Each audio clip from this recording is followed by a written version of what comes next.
Hey everyone, welcome here to Treatment News. Appreciate you coming on. Have a great program here for you today, and the whole team is back. Everyone's back from hospital visits and other places, so very happy to have everyone here. We'll do a quick round of introductions. So Nick Jaworski, owner of Circle Social Inc. James, you want to introduce yourself and let's go around? Yeah, I'm the chief evangelist and founder of Blue Novus. We help treatment facilities increase admissions, and we are addressing addiction in the workplace. Jacob. Hey, Jacob Lynch, Stone Ridge Partners. Help companies buy and sell and fix value. And I will not be in any more hospital beds for a long time. I'll be here with you guys. Excellent idea. Cool. Kathy? So my name is Kathy Prostert, and I'm the Vice President of Business Development and Marketing at Foundations Recovery Network, which is a part of UHS. And I also dabble in a few other areas around here. I'm also over the alumni and the admission centers. So I like to say I'm over all points of entry. So that's what I'm doing. Awesome. So today, everyone, we are talking about lean operations. So this is something that Kathy in particular really wanted to cover. So I'm going to have Kathy introduce the topic, but I think this is really important to most centers today as we're trying to figure out how to stay profitable in a reduced reimbursement environment. So Kathy, you want to kind of give some background on what we're doing here? Yeah, so in this last year and a half or 2 years, we've really had some struggles with our census aren't the same levels, the cost per patient admit changes and it's bouncing all over. We've had the Google impact. And so because of that, we don't have as lucrative business models as we used to have. And we have to get more effective in the way we do business. And I've seen about 3 different approaches coming out of the gate. It seems like we've had one approach was people just have gotten rid of all kinds of employees, whether it be like all the business development people or reduced staff in the facilities. And I think it's important to look at those things, but you know, there's that one dramatic approach. I've seen the other dramatic approach, and that's really just changing the way you try to get patients into your treatment centers. And then I've seen some really thoughtful ideas on how we are cost effective. But one thing I think is really important is if we're going to run lean, we need to run lean in a way it doesn't affect the patient treatment. And so that's why I wanted to bring this to our table today. Yeah, God, excellent points there. Jacob, do you want to jump in terms of what you're seeing when you're going into centers? And I mean, with mergers and acquisitions, you're seeing a lot of centers and different styles and modalities, et cetera. So what do you got? Sure. Yeah, this is an interesting one for me. I like it a lot in a number of different ways. So this is something that's near and dear to my heart as well in any business that I'm looking at, but most definitely with the treatment center. So different ones that I look at, obviously, is who their target market and their patient is, right? So if you're high-end, private pay, et cetera, exclusive, yeah, you're probably not running a lean business. You would need that thing to look opulent and very, come here, you're not going to experience anything like this. On the other end of that, say you're trying to, it's about volume, and maybe it's Medicaid or something like that, you probably don't have the resources to do those sort of frills. So I do see them from every angle and from both ends of the spectrum. But they're not only is it very important, but I think there are a lot of tools these days. So we can discuss, and I'm looking forward to discussing what those areas kind of that you can't miss out on or cut corners on. Try to be as effective and efficient as possible, and what ones you do need to spend on. I think with today's technology capabilities, it affords us a lot of opportunities that we didn't once have. Now, on the other hand, I can't tell you that where I talk about running a lean business, and I talk about that to all my clients and building value and so forth. It was in a recent article I wrote. Where I talk about that in any industry is one thing. In this one, it's a little bit different in that you have medical stuff involved, and you've got qualified people that are patient facing that need to get paid, and also you're getting reimbursed after that service is done way later. So I mean, it'd be great if you had all the capital up front to run a business and to start with, but lots of people don't have that. And so whatever they do have, they need to be very careful and smart with how they're going to use it, how they're going to run that business lean as they begin it, which is really the time I think we're talking about. I mean, you guys can adjust or tell me, but if we're talking about a big business later on down the life cycle, I don't think running lean is their most forefront pressing issue usually. Hopefully. Well, I think something I want to jump in on is when we're looking at a lean business model, there are always ways to cut costs and kind of reduce some of the operational overhead that you've got going on, right? And so even if you're a bigger treatment center or business in general, you're going to make more money. And I see a lot of centers in terms of just the way that they outsource, their vendor contracts or the way that they pay for their pharmaceuticals. Like, people will pay like 75% more because they're trying to do it on their own rather than working with someone that's got some kind of economies of scale through a vendor partner or something like that. So I think there's consistently issues that I see in programs where they're not taking advantage of very simple cost-cutting measures that actually won't reduce quality, it'll actually improve quality. Another one I'll see is like cash payments and collecting deductibles and things like that. A lot of centers are really bad at that, but if you do that right, that's 100 or 200 grand a month that you probably should be collecting, and that some centers do collect, just because you don't have that kind of system or protocol in place. So real quick background for people in terms of like what we're talking about, volume models, right? High volume means a lot of traffic through, but there's usually low margins. The industry historically, at least, as we all kind of know it, has been about very high margins and very high ticket, right? So someone comes in, they pay $30,000, $40,000 a month for treatment, and you have a lot of room for error in that, right? So I only need, like literally we talk to clients that only have a 15% census and can still retain profitability because they have so high of margins and such a high room for error, right?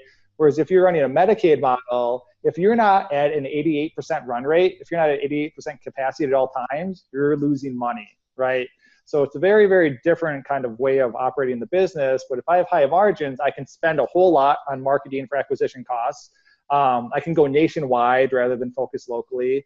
I can build a business in the middle of nowhere and pay enough to attract people in rather than going into a high densely populated area.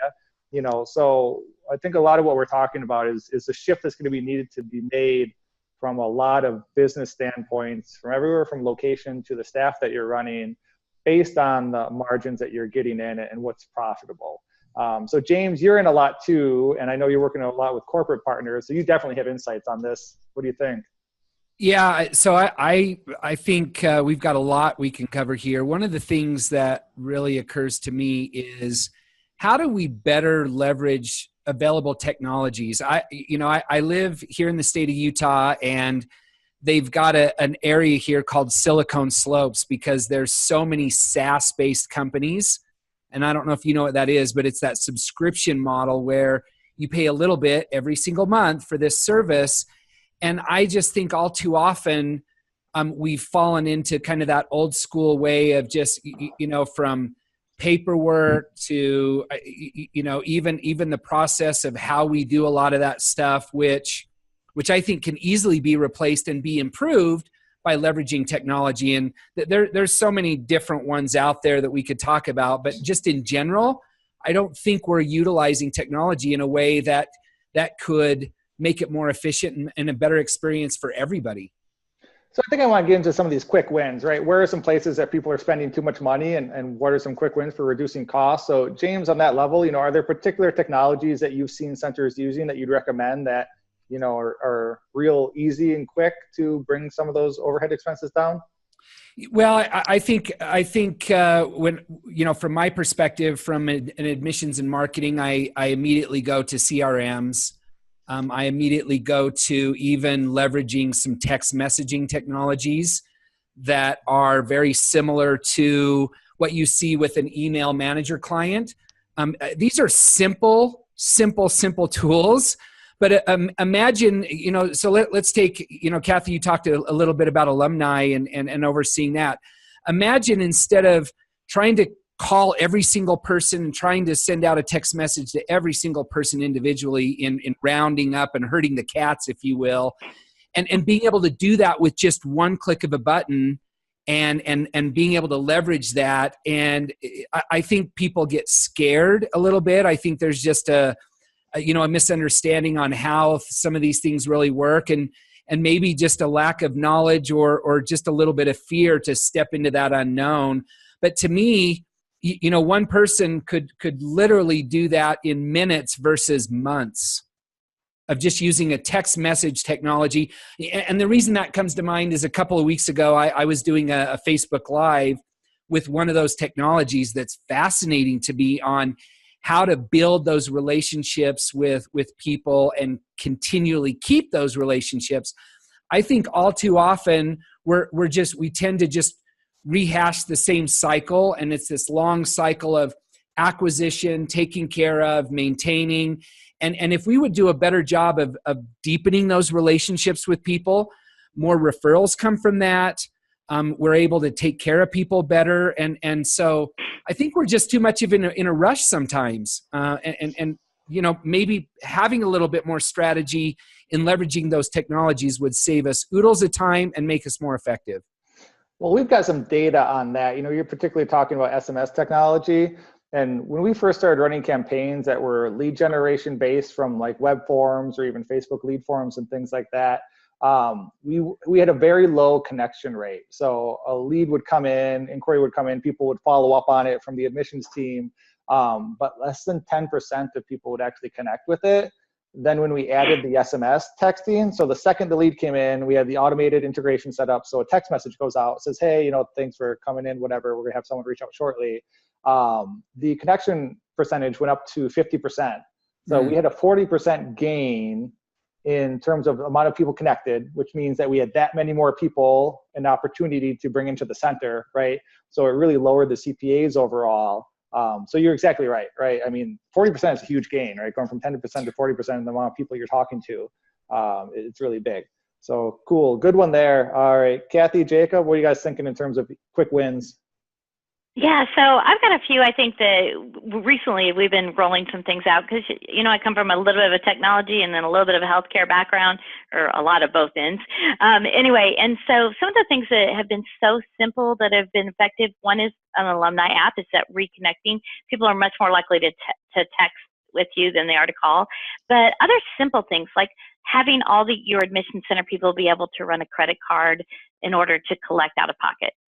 It's so simple, and we are just like the hospital industry. There is an out of pocket, and so in our previous ways, we would run a credit card, but it would be like this would go in a paper, and someone would do it in the morning or whatever that is.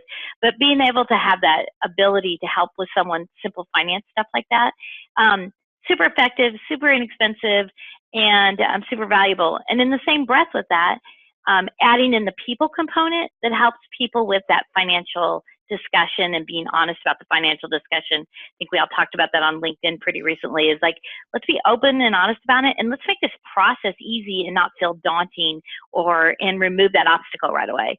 So that is one, and then I'm just going to stick with that same theme. Also, tools like Verify that allows you to check and see whether or not someone has a verification of benefits. You may not get the full process of the determination, but again, you're moving obstacles, you're shortening that length of the discussion on the things that are going to keep them out of treatment and help them move into treatment. I'm obsessed with the idea of how can we use technology to ease the process of the experience. Those are good. Yeah. Jacob, what do you got? To me, for one thing, by far technology, and I'll get to that in a second, like I was just saying earlier, I think that's the main key and the advantage that we have today. But even from a more basic level, to run a business much more lean in the beginning, I think it takes a little time up front to do the planning. So I'm going to write out, whether that's mission or vision, et cetera, what I'm going to do and at what points. Like I've run into a lot of businesses where they're stressed about some finances or whatever, and they're considering adding equine therapy, right? And they got to go buy a horse or something. I'm like, you don't have any. Why are you doing this yet? Right? So, like, all I mean is, if that's your core competency, by all means do it, but have a plan. And so if I start doing this thing that is awesome and extravagant and it's great and it builds this brand for me, but then I go broke and I'm out of business and I can't help anyone, then that was a great idea, but it didn't fulfill any need long term for the patient. So. All I mean is a very easy way to start is to plan things ahead of time at the beginning, and how we're going to be lean, and at what levels or points am I going to add on X, Y, or Z. Well, Jacob, I've got 50 acres. I got to do something with it, right? That's called being land rich and cash poor, right? So I got 50 acres, but I can't. I got one person in the facility, and I can't pay the bills. Well, yeah, that's true. So, right. All I mean is to run that lean business. Start small and then expand. I've seen many do it the other way, and battled it through and they understand. But when I've talked to them, most have said, I wish I took my lumps and learned my experiences as we were smaller and then grew it, as opposed to they did have some of that capital and now they're trying to go back and fill in some of those holes they didn't do at the beginning. But secondly, with the technology piece, so everybody I talked to recently when I interviewed about this for this article I was writing, they all were in agreement about one thing, which was to bring everything in-house and centralize as soon as you could. So at the beginning, of course, it makes sense to outsource a lot of services, whether that's billing, medical records, revenue cycle management, et cetera, all that sort of stuff. It might make sense at the beginning if you can find the right people and you interview them and you make sure of that. But as soon as you can, if you can get the call center, all those issues and departments I just mentioned in one place and have some efficiencies, some synergies, and some smart, bright people, you're going to save a lot of money and everyone's interests are going to be aligned, which you don't always get in all the other third-party, outsourcing. I think it's a huge tool. As soon as you can get there, you see a big change in value, a big change in bottom line very quickly. Yeah. Two things I want to kind of say. One, Verify TX is great, right? So Kathy's got that one. Any kind of online verification tool, it just speeds up that whole process. Mm-hmm. What I often tell clients, and I'm sure you guys have seen this too, is if you can do a one-call close, meaning that you get the VOB back, you get the plane tickets purchased or the travel arrangements made all in that single call, you have a huge percentage increase in the terms of actually having that person come in. Because the second you hang up the phone, there's like maybe a 50% chance you'll be able to get them back on the phone, often lower, right? So those tools are good. And then you were talking about the Cared For app, Kathy. Now, I don't know if you're willing to share the numbers, but you've got some very high alumni engagement rates. And part of that comes from that engagement through the app and other channels. So do you want to talk about how leveraging that technology has increased the amount of referrals coming from alumni? Yeah. So one, I have to put the people first, and we have an amazing alumni team, and Sabrina Mathis, who's coordinated and all that, really has the heart of the patient always first, or the heart of the person always first. But the truth is that we live in a very busy world, and so technology is really key. And what we've seen is we get referrals from our alumni or there are readmits too, but we are seeing about 20 to 30%, depending on the month, of admissions from that area. And I really do think it ties in with the idea of we have the alumni app that we can help people check in how they're doing, and it alerts their alumni person to be able to reach out and connect with them. Like, hey, it looks like you're having a rough day. And so those interactions, I'm hoping, increases the chance of long-term recovery, but that also increases the chance of somebody saying, you know what, not only did they help me while I was there, they helped me when I left, they helped me kept connecting with me and kept moving forward. And so using tools like the Cared For app, where you can text each other, you can stay a part of that unit of everyone who maybe came from Black Bear, as an example. So just that idea of creating a community that's narrowed down, so it's not all of Facebook, it's narrowed down, to that small world that is really important to you. I think that makes a tremendous outcome. And I would love to see all of my patients, if I had a chance, come through word of mouth. I mean, that's really says we're doing a really great job, but I think it goes beyond leaving the treatment center. It goes beyond that and connecting as alumni. Yeah, those are huge numbers. I mean, I highly doubt there's any other treatment program out there getting 20 to 30% alumni. Most of our clients, or the ones that I talk to, are somewhere between 5 and 10, right? So it definitely shows to the efficacy of the program and the outreach that you guys are doing. From the lean end of things, something that me and James were talking about last week, if you saw that episode, was the training, right? And there are a lot of really sometimes inflated salaries, especially from the marketing or the outreach end here, so that can be an expensive part of your business. But if you look at training the staff that you have for a fairly minimal investment, you can usually increase your returns. Right. So, I gave out the example last time, and James has seen it as well, where, you provide training to an admissions team and you'll see new enrollments coming in immediately. Sometimes you'll see anywhere from a 10 to a 50% increase in the amount of people that they're converting on the phone to actually come into the program.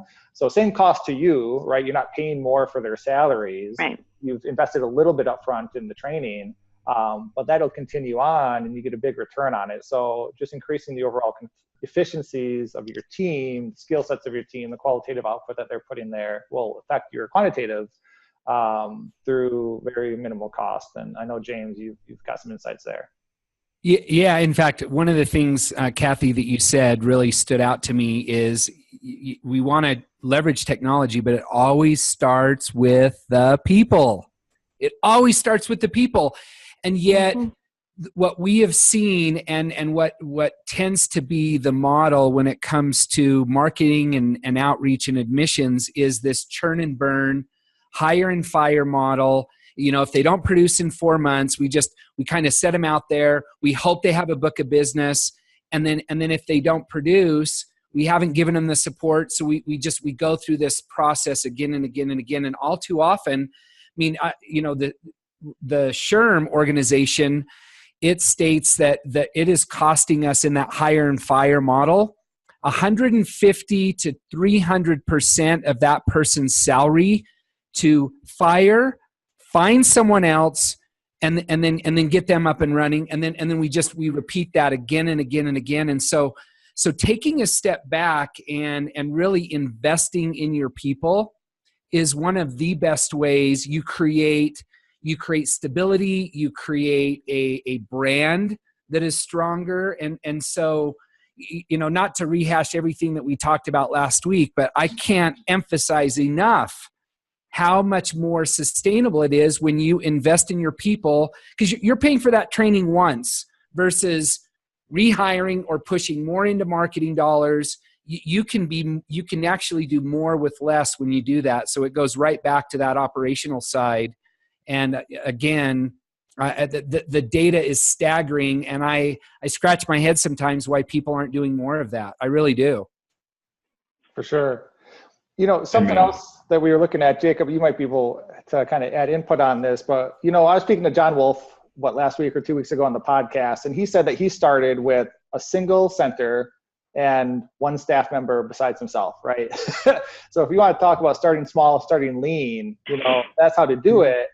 And something that I see on our end is, how do you build programs sustainably by not competing with everyone else, right? So if I am trying to just market drug and alcohol treatment, so is everyone else, right? It's really, really hard. I am a really small fish in a really big pond. But if you look at like eating disorder centers or teen adolescent centers, even sex addiction centers, like very specialized centers, they're doing very well. Why? Because they're not competing with anyone, right? The amount of eating disorder beds in the country is fairly small overall. So it's going to be a lot smaller of a marketing spend on my end to acquire those customers or those patients. And at the same time, word travels fast in those communities, right? Since it's only 10, 20 places, everyone's talking about the same 10 or 20 places. So that's a way to start lean, is by starting in your niche and really focusing. I mean, what does my company do, right? We only do addiction treatment, and that has helped us grow exponentially versus just taking on clients from all over the place. So Jacob, when you're seeing, smaller centers start and scale up, what are some smart choices that they're making to kind of do that lean testing model? Yeah, so I would agree with you. If you're going to niche in something a little bit different, then obviously it's a little easier to grab some market share, and you're going to be the biggest game in town, probably, if it's a smaller industry. If you're doing something that a lot of people are using, such as addiction treatment, then it's going to need to scale quickly, and you're going to need to have some sort of secret sauce or something that differentiates you, as well as do things correctly, ethically, not have the bad marks on the way to grow it. The main thing that John Wolf mentioned to me and a few others that everybody agreed on is that the one place I don't worry about being as lean as possible, if I can afford it, actually really before I can afford it, is human capital, like you guys were just talking. So I'm putting my money into the best right people first. So just like I gave the example earlier of somebody, trying to buy all these Arabian horses or something before they had patients or something like that, it's the same with, I'm going to have an org chart with 19 VPs or something before the business is that big, right? So it's ineffective and it's not wise. So hire and pay more for the top talent to do those very integral jobs, okay? The things that you have to have. So you may think that you can do everything, but the truth is you can't. So hire somebody to be that COO or CFO or whatever, and run those businesses I was saying earlier that you can bring in-house, the call center, the billing, the medical records, those sort of things, when you can. but hire top talent and human capital that you will not have to retrain. What's the statistic? It's something like 6 times more expensive to hire somebody than to keep the one that you got, to find a replacement. I mean, you're exactly correct in everything that you're speaking about, that and training people. I think the human capital piece is the most important. If you can find the right person, they'll know how to use those technologies to be more efficient and run you lean, as well as think outside the box and be a good team player and have a heart for the mission that you're trying to. I think the human piece, the top talent that you can get, can be way more valuable than 7 positions and then having to change titles, move people up and down as you're not training them or training. It can be very. I've seen a lot of chaotic org charts and stuff before, so it can be difficult. That's the main thing that I would tell you, is that as I'm trying to grow, that's where I would put the money. As far as being lean, I would try to leverage all the technologies that I can and plan very effectively going into it. Kathy, I know that you've been, looking at different cost-cutting opportunities at foundations. Is there anything specific that you've done that you would recommend others take a look at? Yeah, so I think there's a couple of things. I think one of the things I would say first is that taking a step back and looking at the long view, right? And then deciding what short interim steps you can make that's going to get you to that long view. And so looking at, for me, was looking at the technology components, where we're using them effectively. And the other was, and I think this is kind of surprising to me because I came from a slightly different industry, but looking at how we take all the different data points and bring them together to make some good decisions moving forward. I don't think you can look at, oh, here's what PPC is doing, or here's what, my Google Analytics say, here's what my Salesforce Analytics say. I think you have to start looking at all that and then put the common human factor in. I think that's really, really key. And I can't say that I've mastered it. I can say that that's the direction I'm going and continuing to do. And then the other part I would say it's been most effective in helping, and I'll give my CFO, Mike Tatterton, a lot of credit on this, is he's looking at the standardization of finance across the board. Like how cost effectively are we doing what we do? And just to Jacob's point, the standardization of whatever we can do to be more cost effective, instead of what I'm seeing a lot of facilities do is we'll jump on this bandwagon for a minute and like, I just want a 6-month contract because I'm going to go over to this one. This one's cheaper now, so I want a 6-month contract over here or whatever. And the same thing, they're doing that with human capital too. It's like, okay, this one just isn't working, or this one isn't worth investing in. And I think you have to think about all of that. I would say that might be one of my number one priorities. I think it's interesting from the cost-cutting perspective, especially with labor.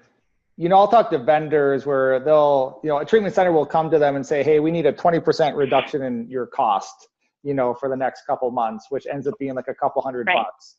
They're probably paying those high-level staff at least $100 an hour, and so the 2 hours that they spent on that meeting probably eliminated any cost savings that they had in negotiating that contract. So, I always say, how much is it costing you to do this versus actually just keeping good relationships with vendors and staff?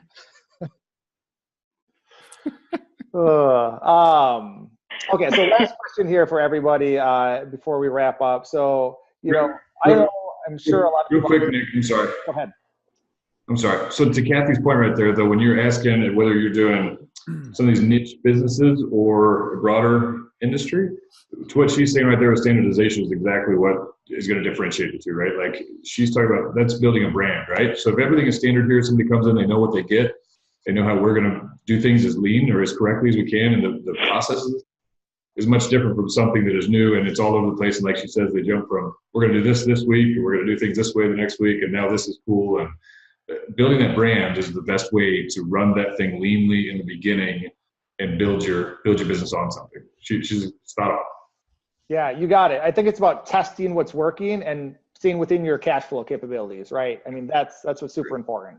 So if I'm going to try and bring billing in-house, for example, I want to make sure I have the money to test that out, try it, see if it works, see if we can develop those contracts or UR or whatever it is. And then if it does, great, invest more money and more time into it. If not, let's do somewhere else, maybe focus on marketing first or focus on clinical training, whatever it is.